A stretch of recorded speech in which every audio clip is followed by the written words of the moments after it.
Frigid temperatures no doubt have many of us turning up the thermostat at home. For National Grid customers, you might have noticed higher bills than usual this winter. News 10's Juliana Bruno live at their headquarters in Menands to find out why energy costs have gone up. Good morning, Juliana. Stephanie, good morning. What a busy day for National Grid crews over the weekend. Certainly a mix of different kinds of weather events. I'm joined by Patrick Stella, communications manager here at National Grid. How's everyone doing? It's been a long weekend, but we're doing okay. Like you said, it was a mix of different kind of weather. We see some ice, we see some snow, a lot of wind. The wind and the ice were really what caused a lot of those outages, and it's been a long weekend for our crews, but we're hopefully coming out of it. And you prepped for this. You brought in crews from elsewhere. Talk about how out in force everybody was. Yeah, we had about 2,400 employees that were dedicated to the restoration efforts across the state. About 1,000 or so of them here in the capital region, and we've had the crews from mutual aid crews, we call them, from other utilities from as far away as Ontario and Connecticut to help us out through this weather period. And we were out there 24/7 trying to get the power back on. And those that are still in the dark, hold on tight. They'll get to you. We're here this morning to talk about bills. This winter is cold. This week, we are certainly feeling it.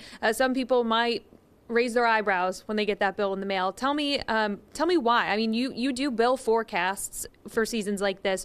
What did it tell you about what we were going to see on our bills? Yeah, well, there's really two things. So in the fall, we looked at those bill forecasts for the supply costs, which we purchased the supply from other suppliers, and that we passed that on to customers without markup. But we saw that those supply costs were going to be up about 15-20%. So already from the get-go, the cost of the supply itself was more expensive. And then you couple that with the cold weather. The National Weather Service said that December in upstate New York was about 24% colder than it was last December.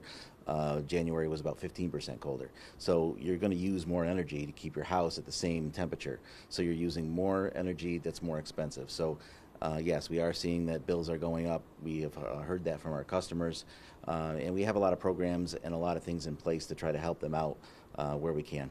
And tell me about those programs, because there might be people out there who haven't had to consider going that route before and now are maybe thinking, that could apply to me this time. Yeah, so we have, there's a whole host of programs, and what we have at National Grid is something called a consumer advocate, and they work one-on-one with customers, so it's a really good resource, and they help connect customers with things that might be in their local region through different charity organizations, through HEAP, and then our programs as well. So we have something called Care and Share, and we also have another program that tries to help customers who might not, might be right on the cusp of qualifying for HEAP, and try to help them out a little bit. And we're upping some of the amounts that we're contributing to those funds, and our foundation is also helping local areas like Catholic Charities in Albany. They're helping them out with some of their funding as well. So there's resources out there, and we want to connect people with them where we can. Where should they start if they are looking to get connected with a resource? First of all, do it as quickly as possible. And it's better to reach out when you know you're going to have trouble than when you're already kind of deep in it. But either way, if you call National Grid and you ask for a consumer advocate, or say you'd like to speak to a consumer advocate, they will get you in touch with that individual person, and then you can work one-on-one with them. Thank you for speaking with us, Patrick. I know you're a busy man this weekend, and we appreciate all you've done to get the word out to folks about the power coming back on. Be sure to stay with News 10 throughout the day today, because we have been keeping an eye on those power outages for you. But a reminder that if you think that there's an outage that National Grid might not be aware of, you can text them, you can let them know through their website, and of course you can check those estimated restoration times, but we know that they fluctuate.